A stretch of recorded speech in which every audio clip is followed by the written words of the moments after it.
Auto বন্ধ করে দিবে, অটো বিদ্যুৎ খায়। যদি এই কথা দেশবাসী বলে, আমি আপনাদের মাধ্যমে এই দেশবাসীর সামনে বলতে চাই, কোন জায়গায় বিদ্যুৎ ব্যবহার করা হচ্ছে না। শুধু রিক্সা চালকদের জন্য বিদ্যুৎ, দোকানে কোনো পাথরের মাপ আছে? এখন তারা ডিজিটাল মেগা পাল্লা ব্যবহার করে। কোনো দর্জি পা দেয়া কাপড় সিলি করে না, কোনো নাপিত কেসি দেয়া চুল কাটে না, কোনো মহিলারা মশলা বাটে না।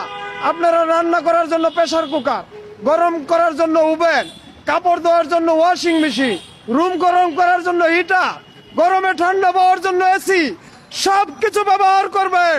আর রিক্সা চালকদের গাড় ধরে রিক্সা চালাবেন। এ দেশে ডিজিটাল কোনো স্বপ্ন তাদের জীবনে পাইতে দিবেন না।